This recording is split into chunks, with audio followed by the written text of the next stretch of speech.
शिव अनंत है जीवन मधुबन। इस विशेष पेशकश में आपका फिर से स्वागत है और हम बात उस मुद्दे पर वापस चलेंगे कि जिस तरीके से हम लोग का डिबेट चल रहा था कि नहीं परमात्मा से शुद्धिकरण और फिर उसके बाद भगवान से आराधना की बात, सच्चे मन से बात, और जो आपने स्पष्ट रखा। अब जो सवाल है शिवरात्रि के मुद्दे पर हम वापस आते हैं कि जन्म मरण, जैसे आपने कहा कि परमात्मा जन्म लेते ही नहीं है। अब तक जो शास्त्रों में बातें हैं कहीं न कहीं इसको दिग्भ्रमित करती रही हैं कि परमात्मा का अवतरण होता है, फिर कहा जाता है परमात्मा का जन्म होता है। ये जन्म मरण और परमात्मा का अवतरण, इसमें आप लोग स्पष्ट करें कि ये क्या है। सचमुच अवतरण होता है तो अवतरण का मतलब क्या है, और अगर जन्म होता है तो जन्म किसका होता है? क्योंकि ये तमाम सवाल जो हैं लोगों को उलझा के रखे हैं। आज भी जो सवाल हमारे पास हैं इसी के इर्द गिर्द घूमते हैं। कुछ लोग मानते हैं कि परमात्मा इस धरती पर आएंगे, जन्म लेंगे। कुछ लोग कहते हैं जैसे कि अभी निकल का कि अवतरण होगा। तो अवतरण और जन्म मरण, ये इसमें क्या सही है कि ये माना जाए कि नहीं परमात्मा का अवतरण होता है या जन्म होता है?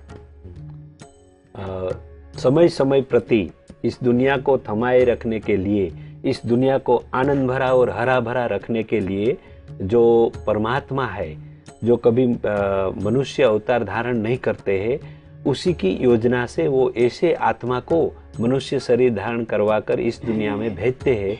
उसको भगवान कहा जाता है। शरीरधारी मनुष्य वैसे भगवान के रूप में अच्छे काम करते हैं, लोग उसको रिस्पेक्ट करते हैं, पूजते हैं, आगे जाके उसको भगवान कहा जाता है। और जो मनुष्य शरीर माँ के उदर में जाके जन्म नहीं लेता है, लेकिन वो ऐसी पवित्र कोई आत्मा, ऐसे कोई पवित्र व्यक्ति जो कहीं साधना उपासना भक्ति करके वो पवित्र हो चुकी है, उसका शरीर का आधार लेके जो परमात्मा, जो सुप्रीम पावर जो है, सर्वोच्च सत्ताधीश है, वो मनुष्य शरीर का आधार लेके कुछ न कुछ कल्याणकारी बातें रखते हैं, उसको अवतरण बोलते हैं। स्पष्ट करें आप लोग की जो बातें चल रही हैं इसमें। वास्तव में परमात्मा का जो गीता में लिखा हुआ है कि अध्याय 4 में 6वें श्लोक में कि मैं अजन्मा हूं, और उसके जस्ट बाद फिर लिखा है कि यदा यदा हि धर्मस्य ग्लानिर्भवति भारत, जब जब धर्म की ग्लानि होती है तब तब मुझे आना पड़ता है धर्म की स्थापना के लिए। और उसमें ये भी बताया कि मैं क्यों आता हूँ। लेकिन उसके जस्ट बाद और जो श्लोक में लिखा है कि जन्म कर्म चमे दिव्यम एवं यो वेदि तत्वतः, अर्थात मेरा जो जन्म है और कर्म है वो दिव्य है, और जो इसको तत्व सहित जान लेता है।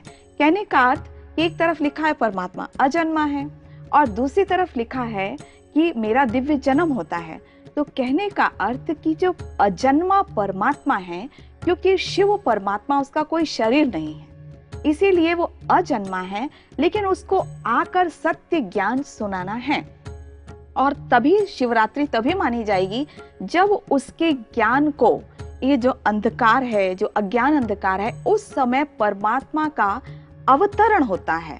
दिव्य जन्म को ही इसमें अवतरण कहेंगे। आप बताइए, देखिए इन्होंने बहुत एक तरीके से एक नया चीज दे दिया कि परमात्मा का अज्ञान अंधकार में अवतरण होता है। आपने गीता के हिसाब से ऐसा है वो आप इसको, ये दो चीजें इसमें मिक्स हो रही हैं जी एक है परमात्मा के धरती पर आने की विधि जी, और दूसरा है समय। तो क्योंकि हम शिवरात्रि कहते हैं तो क्वेश्चन ये पैदा होता है कि रात्रि क्यों कहते हैं, जी भगवान रात्रि में क्यों आते हैं, रात्रि में क्यों आते हैं, है ना? हाँ, या और ये तो कौन सी रात्रि है? और हाँ, तो इसलिए ये एक बहुत डिफरेंट विषय है, क्योंकि वो समय का द्योतक है, दिन और रात। यानी कहा जाता है भगवान ये ज्ञान पहले सूर्य ने दिया था, इत्यादि इत्यादि। तो वो अंधकार जो है वो अज्ञान का द्योतक है, ये तो क्लियर है। 3 तरह की रात्रि हमारे यहाँ मनाई जाती है। अज्ञान में थोड़ा सा और आप क्लियर करिए। 3 तरह की रात्रि मनाई जाती है। एक तो देवियों की रात्रि मनाते हैं, जगराता करते हैं, माँ माँ करते हैं। एक ब्रह्मा की रात्रि का वर्णन है और एक शिव की रात्रि। इनका आपस में लिंक है, पर वो लंबा विषय है। तो रात्रि का मतलब क्या है? अज्ञान, अंधकार। अज्ञान किसको कहते हैं, ये भी एक इंटरेस्टिंग चीज है। सारे लोग शास्त्र पढ़ने वाले, तरह तरह के, वो अपने को ज्ञानी ही कहते हैं, इसमें कोई शक नहीं है कि उनको अपने अपने अनुसार ज्ञान है। पर आपने शायद स्कूल में बच्चों की अंधों ने हाथी देखा वाली कहानी सुनी होगी। कोई भी झूठ नहीं बोल रहा।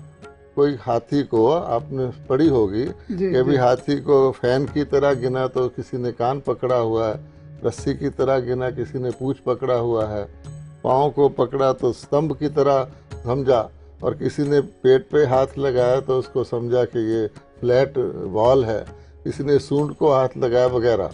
कोई भी झूठ नहीं बोल रहा, किंतु उनको पूर्ण हाथी का ज्ञान नहीं है क्योंकि वो हाथी को देख नहीं सकते।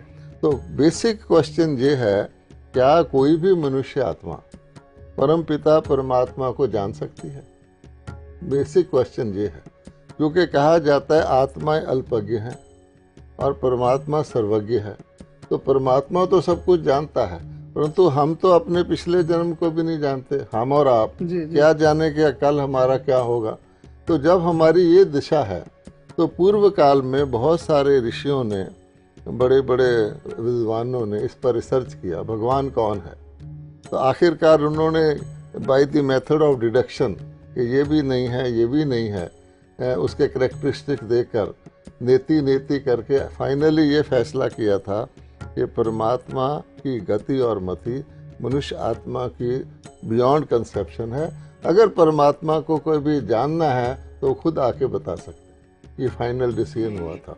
अब उस हिसाब से अगर आप देखें तो जिसको आप अज्ञान कहते हैं, वो उसका मेन कारण ये है कि हैं सब ज्ञानी, परंतु फिर भी जिस चीज़ को वो पाना चाहते हैं उसका ज्ञान नहीं है। स्वामी जी ने कहा कि बीच बीच में जब जैसे दुनिया को ठीक रखने के लिए आते हैं, जिनको लोग भगवान कहते हैं और धर्मों के लोग उनको मैसेंजर कहते हैं, कि परमात्मा का पैगाम लेके आए, पैगंबर कहते हैं।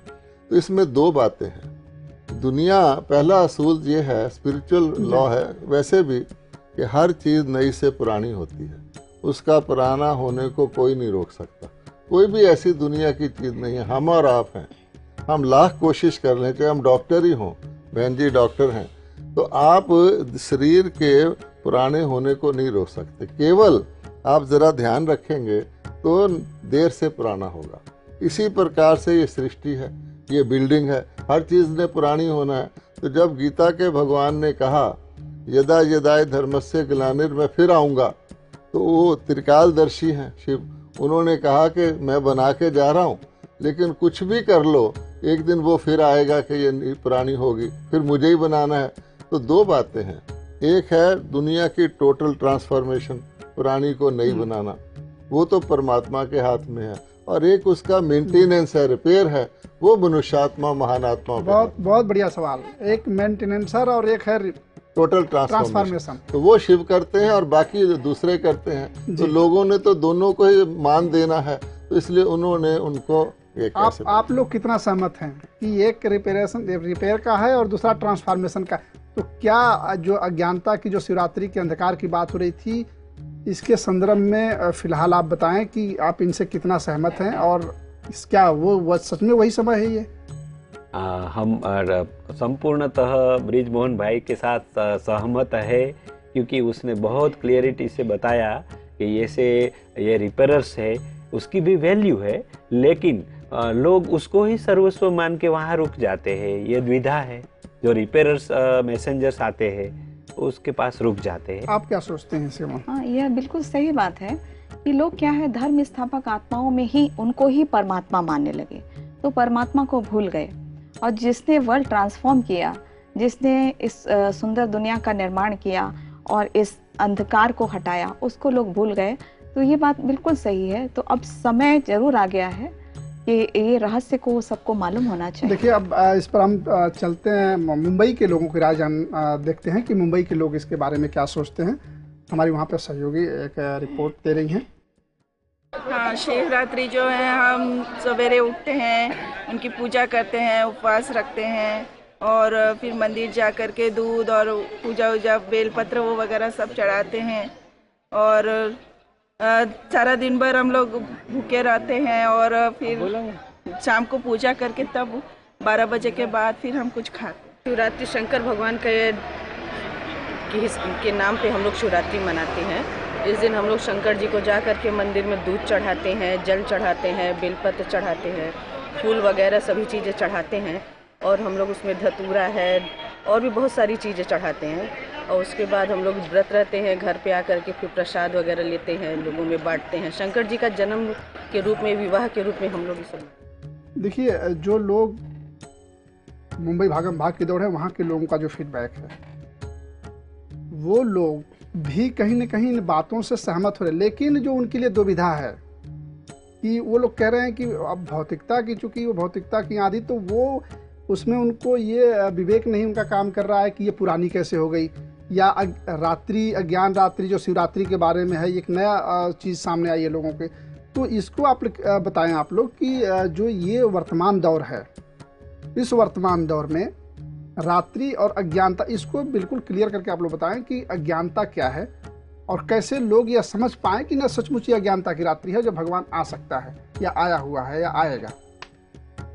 देखिए, एक बात, पिछली बात को कंटिन्यू करते हुए, कि परमात्मा एक बीज की तरह है जी। वो कहते भी हैं कि ये सृष्टि एक उल्टे वृक्ष के समान है, जिसका मैं बीज परमात्मा, उल्टा इसलिए कहा गया कि उन परम धाम में ऊपर रहते हैं। जी।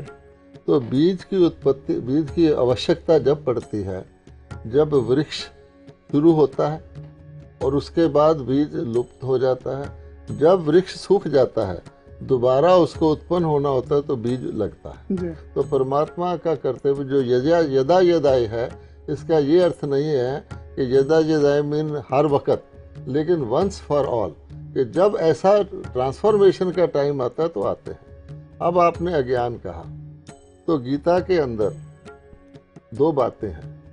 एक तो यदि किसी ने शुद्धिकरण करना हो, शिव को जानना हो, तो फर्स्ट है ज्ञान जी। और उसके बाद उस ज्ञान को धारण करने के लिए शुद्धिकरण, क्योंकि आपको ज्ञान मिल भी गया, वैज्ञानिकों को ज्ञान मिलता है। अब उसको दो प्रकार से प्रयोग कर सकते हैं, एटम बॉम्ब भी बना सकते हैं और रिएक्टर भी बना सकते हैं, बिजली भी पैदा कर सकते हैं। तो ज्ञान दो धारी तलवार है। इसलिए गीता के अंदर शुरू में ही भगवान ने सत्य ज्ञान जो दिया, जिसको कहते हैं ट्रूथ जी। वो ये दिया फर्स्ट, कि तुम आत्मा हो। हे अर्जुन, तुम आत्मा हो। आत्मा शाश्वत है, अजर अमर अविनाशी है, आत्मा कट नहीं सकती। अब ये फर्स्ट ज्ञान है। इससे आप ये अंदाज़ा लगा सकते कि जब उसको आत्मा कह रहे हैं भगवान, तो खुद को तो श्री कृष्ण शरीरधारी नहीं कहेंगे, खुद को भी परम आत्मा के रूप से परिचय देंगे। एक है ये ज्ञान। अब आत्मा भी मैं हो गया, लेकिन विकार भी आत्मा में ही है, अशुद्धि भी, जिसको आप अंधकार कहते हैं। तो गीता में साफ साफ कहा हुआ है कि 3 बड़े नरक के द्वार हैं, काम, क्रोध और लोभ, लिखा हुआ है। और काम महाशत्रु है, क्रोध से बुद्धि का नाश होता है। और ये 3 बड़े नरक के द्वार, जैसे आपने भौतिकता कहा, ये इस अज्ञान से पैदा हो जाते हैं। जो ही आपने आत्मा नहीं समझा, शरीर समझा, तो आपको बाहर की चीज़ें दिखाई देगी। आप सुख के साधनों को सुख मानने लग जाएंगे, हालांकि वो साधन है, भौतिक साधन है। उसको यूज़ करने के लिए आत्मिक शक्ति चाहिए। तो ये जो अज्ञान अंधकार आज फैला हुआ है, लोग शिव के पास किसी रूप में भी जाएं तो क्या मांगते हैं? वो कोई ये नहीं मांगते कि मेरी आत्मा की शुद्धि हो जाए, मेरे निर्विकारी बन जाऊं। वो ये मांगते हैं, मुझे ये दे दो भगवान, ये दे दो, हैं, पुत्रवान भव, धनवान भव, आयुष्मान भव, ऐसी चीज़ें मांगते हैं। इसलिए इसको अज्ञान कहा जाता है कि फर्स्ट अज्ञान जिससे सारे ज्ञान पैदा होते हैं, वो ये है अपने को, मैं को आत्मा ना मानकर जो मैं हूँ, बॉडी मानना, जो कि नश्वर है। फिर ये सारा चीज़ें गलत हो जाती। देखिए, तो बहुत सही आपने कह दिया कि नहीं, आत्मा, परमात्मा ने कहा कि आत्मा मानो तो आप में सब होगा। लेकिन ये बताइए कि लोग तो अपने को शरीर ही मानते हैं और शरीर मान के ही जो करते हैं वो कहते हैं कि सब कुछ यही सही है। तो और क्या इसके सिम्टम हैं और क्या निशानी है कि जब आदमी मनुष्य मान के, शरीर मान के काम करता है, तो उसके जो रिजल्ट्स आप लोग बताएं कि आप लोग तो चूँकि पूरी दुनिया में कर्म कांड में हर चीज़ों में रहते हैं, तो कैसे लोगों को ये बताएंगे कि जो तुम कर रहे हो शरीर समझ कर कि ये अज्ञान है और ये ज्ञान है, या इससे आपको मुक्ति मिलेगी? वास्तव में अगर देखा जाए, जैसे मेट्रोस की बात है कि लोग बॉडी कॉन्शियस में इतना ज़्यादा फंस गए हैं, उसके कारण सारी प्रॉब्लम्स हो रही हैं, फिजिकल प्रॉब्लम्स भी हो रही हैं। अंधकार मतलब और अज्ञान मतलब कि कि जो हमारे एक तो शारीरिक प्रॉब्लम भी बहुत ज़्यादा बढ़ रही है। इतनी बीमारियां बहुत पहले नहीं थी, जो आज हो गई है। मेंटल, हर चौथे व्यक्ति को डिप्रेशन होने वाला है। ये अंधकार और अज्ञान की निशानी नहीं है तो और क्या है? स्वामी जी आप बताइए, अज्ञान का और क्या सिम्टम हो सकता है? डिप्रेशन ही एक कारण है या और कुछ भी इसका सिम्टम हो सकता है? उदाहरण की जो अज्ञानता की श्रेणी में रखा जाए और व्यक्ति सोचे कि नहीं मैं शरीर समझ के काम कर रहा हूँ, तो ये ज्ञान का नहीं, अज्ञान का है। जैसे ये शरीर 5 तत्वों का बना हुआ है, वो उसकी डिमांड करता है, नहीं मिलता है तो बेचैनी होती है उसको। वैसे इसमें आत्मिक एक शक्ति है, स्पिरिचुअल एक पावर है शरीर में जो संचालन करती है। वो अज्ञान अवस्था लोगों को होने के कारण ज़्यादातर लोग ये 5 तत्व यानी सुखाकारी चीज़ें लाने के लिए दौड़ धाम करते हैं और पूरे बॉडी कॉन्शियस में रहते हैं। तो ये पूरी तरह से मिलते नहीं है, डिमांड बढ़ती जाती है तो अधूरापन उसको महसूस होता है। इसीलिए उसका जो स्टेबल माइंड होना चाहिए वो नहीं रहता है, तो उसके पूरे बॉडी में उसका असर होता है। माइंड पर होने के कारण पूरी बॉडी पे असर होता है और कई प्रकार के रोगग्रस्त भी मनुष्य हो जाते हैं। मैं आपको सिंपलीफाई करूं? जी हाँ, आप सामाजिक देखिए, ये डिफाइन हो जाए। मैं आपको सिंपलीफाई करके बताता हूँ। ज्ञान और अज्ञान, नहीं, जो ज्ञान होता है उसका मतलब है कि जिंदगी में इंसान दुख से बच सके और सुख और शांति को पाए जी।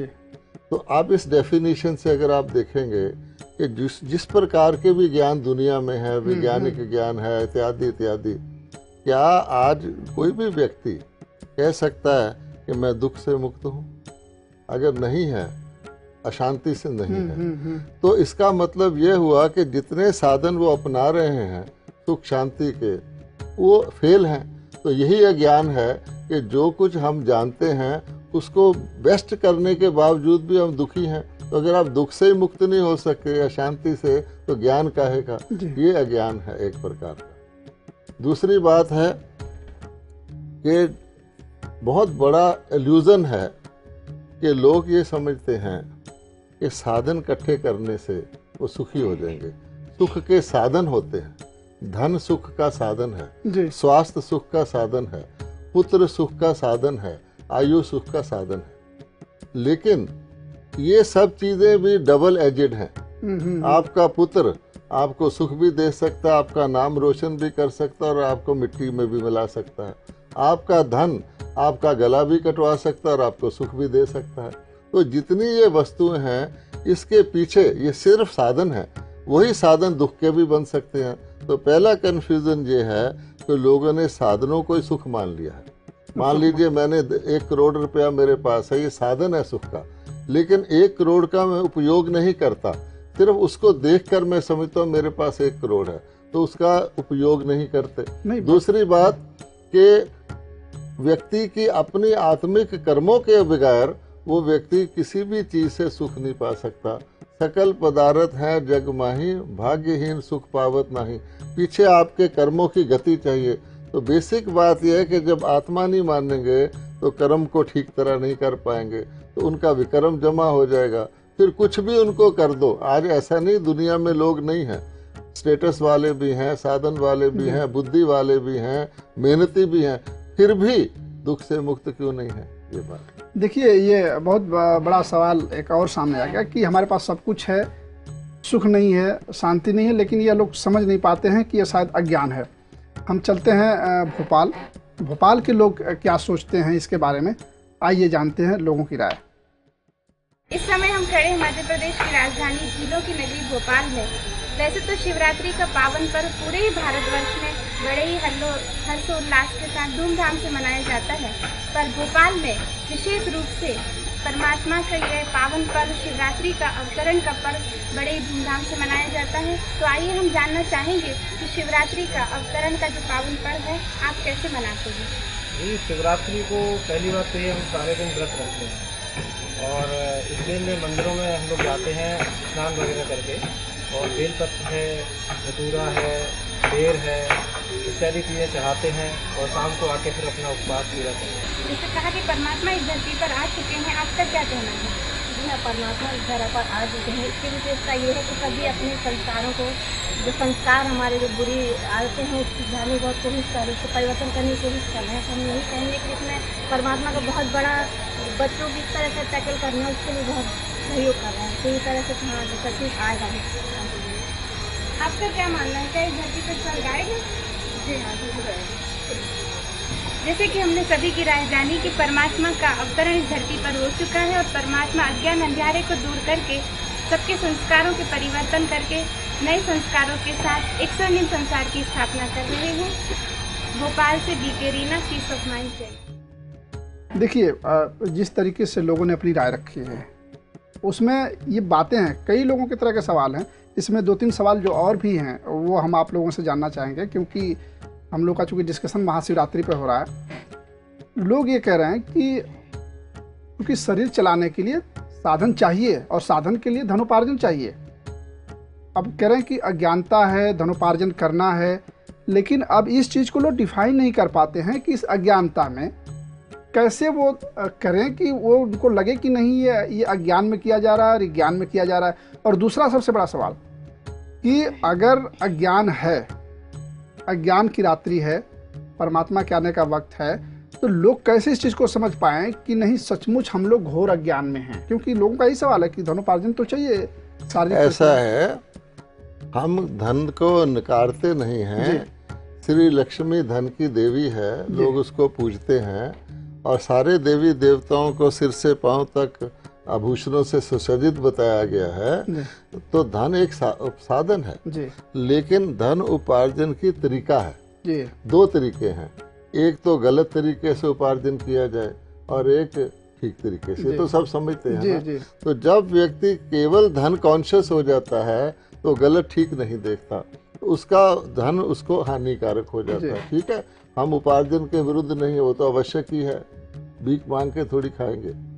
दूसरी बात आपने कहा कि लोग अज्ञान में हैं, उनको कैसे पता लगे? ये एक बहुत डिफिकल्ट क्वेश्चन है। क्योंकि अगर आप गीता के सीन को सामने लाएं तो आप क्या देखते हैं कि 2 सेनाएं हैं, एक भगवान खुद बता रहा है, उसके साथ कितने लोग हैं जी। और जो उसको अपोज करने वाले वो कितने लोग हैं। तो आप क्या पाते हैं कि कौरव सेना बहुत बड़ी है जी। तो गीता के भगवान ने 2 संपदा बताई हैं, एक दैवी संपदा और एक आसुरी संपदा। दोनों के लक्षण गीता में स्पष्ट हैं जी जी। आज की परिस्थिति में जिन लोगों को आप कह रहे हैं अज्ञान में हैं, वो सब आसुरी संपदा के लक्षणों से आभूषित हैं। उनको ये भी नहीं पता हिंसा किसको कहते हैं, स्वयं पर ही हिंसा कर रहे हैं। तो गीता के भगवान ने कहा है काम, क्रोध, लोभ, मोह और अहंकार ये हैं दुख के कारण, और जो व्यक्ति अज्ञान में होगा इसमें फंसा होगा। तो पहले हमने लोगों को ये रियलाइज कराना है। हालांकि भगवान ने भी रियलाइज कराया, कई कर पाए कई नहीं, क्योंकि कई जैसे दुर्योधन था, वो कहते हैं मुझे पता है ठीक क्या है गलत क्या है, पर मेरी रुचि नहीं है। तो अगर किसी की रुचि नहीं है, you can take the horse to the pond, you can not make it drink water, तो वो अलग बात है। और ये तो सिद्ध है कि पहले भी भगवान ने कहा था कि कुछ विनाश काले विपरीत बुद्धि विनशंति होने ही वाले हैं और उनकी संख्या ज़्यादा है। विनाश काले प्रीत बुद्धि थोड़े हैं। तो एक तो ये है, लेकिन जो प्रीत बुद्धि बनना चाहते हैं उनको आप हम ये बता सकते हैं कि देखो भाई, तुम दुख से मुक्त होना चाहते हो। दुख का कारण है तुम्हारा शरीर को मैं मानना, और उससे ये 5 चीज़ें उत्पन्न होती हैं। तुम देख लो तुम्हारे जीवन में अगर कोई दुख है तो क्या इन 5 के कारण है या नहीं है। आप किसी कोर्ट में चले जाइए, वहाँ किसी भी रजिस्ट्रार से पूछिए भी कितने मुकदमे हैं, तो आप पाएंगे एक भी मुकदमा काम, क्रोध, लोभ, मोह, अहंकार से बाहर नहीं है। उसको सिद्ध कर सकते हैं। अपने ज़िंदगी में देख लो, फैमिली में देख लो, ये है। तो उनको जब ये रियलाइजेशन होगा कि ये हैं, अब छूटे कैसे, तो गीता का भगवान कहता है सर्वधर्मान परित्यज, ये सब चीज़ें जो तुम फॉलो कर रहे हो, धर्म का मतलब होता है जो कोई फॉलो कर रहा है, क्या वो मटेरियलिज्म फॉलो कर रहा है, क्या संन्यास फॉलो कर रहा है, या भक्ति कर रहा है, उसको छोड़कर अब एक ही तरीका है कि आत्मा समझकर मेरे से योग लगाओ, तो मैं तुम्हारा पिछला जो तुम्हारे संस्कार बने उसको भस्म करूंगा। ये लंबी बात है, सार इसका ये। देखिए, अब हम लेते हैं एक छोटा सा ब्रेक और आप देखते रहिएगा, तुरंत लौटते हैं, आप वापस कहीं जाइएगा।